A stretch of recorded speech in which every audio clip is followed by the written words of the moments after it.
Aujourd'hui, je vais te parler des 3 pires erreurs de chiffrage que je vois chez les indépendants et les PME en tuyauterie. Pas des erreurs théoriques ou des petits détails, mais des erreurs qui coûtent de l'argent tous les mois. Des erreurs que peut-être tu fais aujourd'hui et que moi également j'ai pu faire il y a quelques années maintenant. À chacune de ces erreurs, je vais t'expliquer peut-être ce que tu fais actuellement, ce que ça va provoquer pour ton activité et également comment tu peux éviter ce genre d'erreur. Allez, c'est parti pour la première erreur. La première erreur, c'est la plus répandue. C'est celle de chiffrer sans aucune méthode, de chiffrer uniquement à l'expérience. On peut entendre différentes expressions chiffrées à l'œil, au ressenti comme d'habitude, et cetera. L'idée, c'est qu'en gros, tu vas assimiler, l'opération que tu dois chiffrer, le chantier que tu dois chiffrer à, quelque chose, à un ancien chantier que tu as fait ou des anciens chantiers que tu as fait, en te disant: «Bon, bah, à peu près, moi, je mettrais, allez, une semaine à vue d'œil», et cetera, et cetera. Hem le gros inconvénient de ce truc-là, c'est qu'effectivement, c'est purement, subjectif et que tu as pas de méthode claire, ça t'implique toujours un doute et cetera. Très factuellement parlant, quand tu chiffres sans méthode comme ça implique plusieurs choses. La première re c'est qu'il y a 2 cas vraiment très très constants. C'est qu'on va surestimer souvent les petits chantiers, on va dire les petites affaires, OK? Et à l'inverse, on va souvent sous-estimer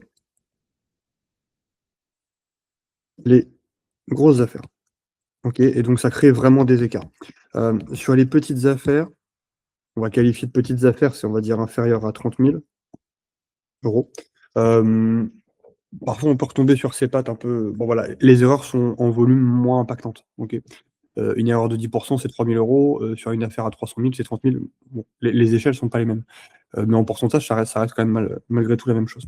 Donc la première erreur, c'est vraiment ça, avoir ces impacts-là.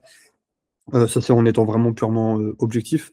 Ça a d'autres impacts plus humains et psychologiques derrière, c'est qu'à partir du moment où tu as pas la méthode, et c'est ce que tu dois vivre certainement si tu chiffres comme c'est que dans tes estimations et dans la façon dont tu vas les faire, ça va prendre beaucoup de temps et tu vas être très irrégulier. C'est-à-dire que tu vas faire une partie du chiffrage, tu vas arriver avec une deuxième étape qui va être le doute, parce que tu as pas de méthode. OK, donc tu dis: «Est-ce que j'ai bien pris ça en compte? Est-ce que je m'y suis pris de la bonne façon?» et cetera, et cetera, et cetera. Et donc tu vas avoir aussi ce qu'on va appeler, très souvent des ajustements de dernière minute. OK. Tout ça mis bout à bout, ça va t'ajouter toi du stress, de l'insécurité, de l'inconfort, et du temps. Beaucoup de temps et d'énergie que tu consacres pas à tes chantiers, par exemple. OK? Ça, c'est vraiment à titre, perso, on va dire, OK? Mais ça peut vraiment, vraiment bouffer toute ton énergie. Donc ça, c'est vraiment la première erreur qui va poser problème. Ça, c'est vraiment sur la partie financière là-dessus, OK? Tu vas vraiment avoir des problèmes d'estimation, que tu vas pas pouvoir mesurer en plus, OK? Parce que tu es pas méthodique. Ça, c'est vraiment sur le temps et l'énergie que ça va te prendre. Mais c'est pas la seule chose, OK? Ça va avoir un impact derrière qui va lui aussi être commercial. Le problème que tu vas avoir, c'est que si tu as pas de méthode, tu ne vas pas pouvoir justifier ou expliquer, on peut utiliser les 2 termes, ou expliquer ton prix, OK? Et ça, c'est un gros sujet. J'ai beaucoup de gens avec lesquels je travaille où ça change vraiment tout pour eux. C'est-à-dire que là où ils pouvaient remettre un prix sans trop savoir le justifier auprès de leurs clients et où ça passait pas toujours bien, aujourd'hui, ils peuvent dire: «Bah, attends, regarde, j'ai chiffré ça, de telle façon» et là, votre client vous dit: «Oui, bon, OK, je vois d'où ça vient, je vois d'où ça sort». Ça cadre la chose et ça inspire de la confiance. Et en fait, ce manque de transparence commerciale-là, quand on fait des prix un peu à l'œil, il fait que, bah, parfois, on se retrouve à faire des remises sans trop savoir si on retombe sur nos pattes ou pas, en disant: «Bah, je vais lui faire 5 je lui fais 10 et cetera», mais on n'a pas de visibilité là-dessus. Du coup, en négociation, on est zéro. En fait, on ne sait pas ce qu'on négocie, on subit la loi du client et on accepte des conditions qui sont parfois très bancales. OK, ça peut être sur la façon de payer et cetera, la façon de border les affaires. C'est vraiment problématique cette partie-là. On a vraiment ces 3 sujets-là, hein. Je reviens dessus, mais un, c'est vraiment la partie financière ici. 2, ça va être la partie, dire impact en termes de temps, psychologique, en termes de gestion et cetera au quotidien. Et 3, ça va être commercialement. OK? C'est vraiment les 3 gros impacts du manque de méthode là-dessus. Et ça va impacter ton activité au quotidien tout simplement. À la fin, tu sais pas quels chantiers sont rentables ou non, lesquels te font gagner de l'argent, lesquels te font en perdre et pourquoi. Et tu sais pas ce que tu dois accepter ou ce que tu veux refuser. Ça, c'est un gros sujet.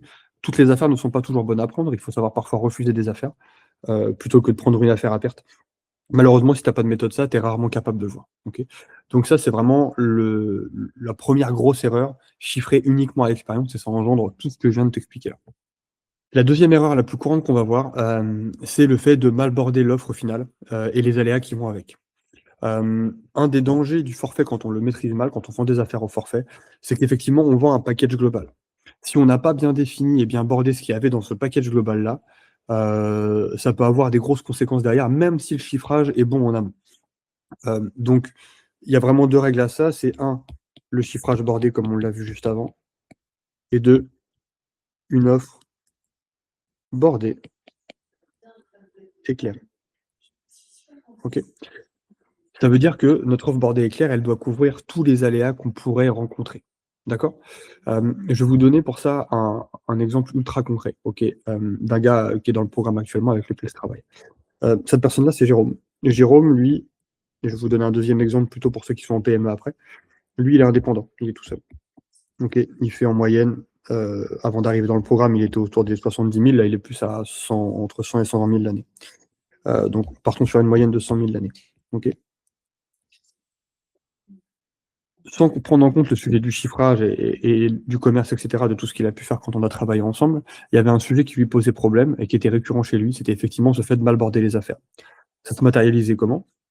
C'est que, bah, sur une affaire où lui, il avait prévu de passer 10 jours, son client, il lui donnait un petit boulot ici à droite à gauche, un deuxième ici, un deuxième ici. Pour pas vexer le client, il le faisait comme ça et à chaque fois, au lieu de passer 10 jours, bah, il passait 11 jours, 12 jours, et cetera, et cetera, et cetera. Et des prestations qu'il savait pas se faire payer. D'accord? Puisqu'en fait, c'était pas bordé, il avait juste remis un prix type remplacement de la tuyauterie et en fait, si c'est pas bordé clairement et ben il avait ce problème-là de pas pouvoir, mettre les bonnes limites aux bons endroits. Récemment, on a fait le point ensemble, OK, depuis qu'il a mis en place justement, les méthodes qu'on voit ensemble, là, pour vraiment structurer son offre et la border clairement. Il a récupéré sur les 2 mois, hein, là, 2 500 € par mois depuis 2 mois, OK? Donc ça fait quand même à lisser sur l'année, hein, mais ça fera en moyenne, je pense, entre 15 à 30 de son chiffre d'affaires qu'il récupère comme ça, sur des travaux supplémentaires, des petites choses à droite à gauche, les petits aléas justement dont on ne sait jamais quoi trop faire, pardon. Lui, il a pu les récupérer directement comme ça, OK? Juste en bordant son offre. Ça, vraiment, c'est pas eu sur le chiffrage qu'on a pu voir avant, qui est un autre sujet, c'est vraiment sur le fait de proposer une offre qui soit claire et structurée au client et qu'on sache exactement ce qu'il y a dedans, ce qu'il y a pas dedans et ce qu'on doit ajuster lorsqu'on doit l'ajuster. Donc ça se matérialise, ce sujet-là, en répondant en général à plusieurs de ces questions. La première, c'est des questions très basiques, hein, mais dans lesquelles on répond souvent mal. Il y a quoi à faire? Qui fait chaque étape? OK, et sur quoi on se base?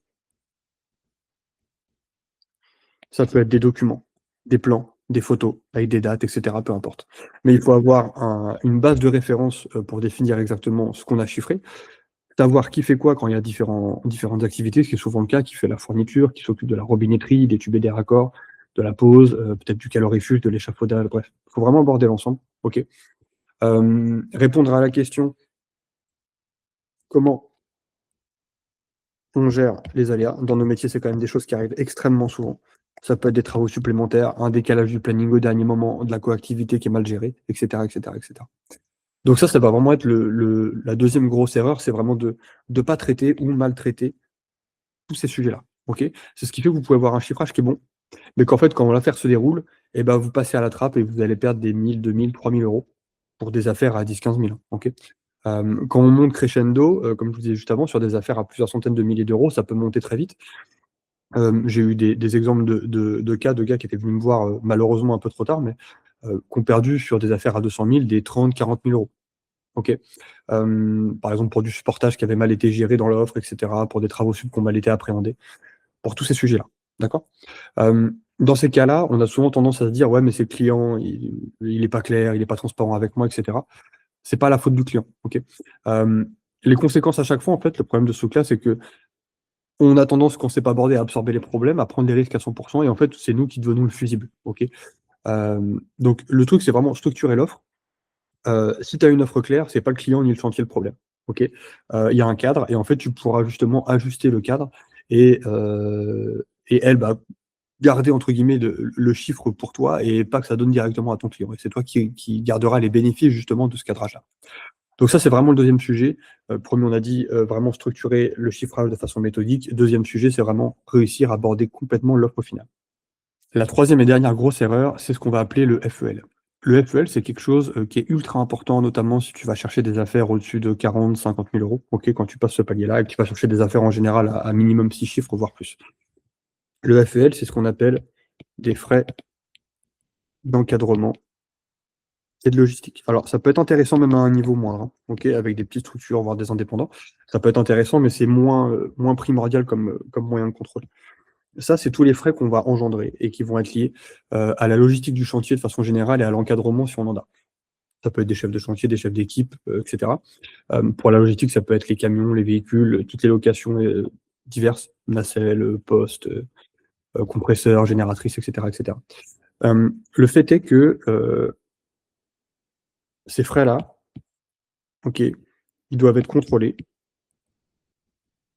et contrôlables. Comment ça se passe habituellement? Eh ben, on estime nos besoins et on se dit: «Bon, bah, voilà, ça fait tant et cetera» et on passe commande et c'est même pas un sujet. Une des grosses erreurs que j'ai vues, notamment, c'est justement de pas vérifier ce FEL-là. Pourquoi? Hem, un FEL, en fonction des affaires, des secteurs d'activité et de votre structure, on doit être capable, de l'estimer en pourcentage de l'affaire globale. OK? C'est-à-dire que je sais par exemple que alors c'est vraiment très variable en fonction des secteurs et c'est assez, je ne veux pas dire individuel, mais presque.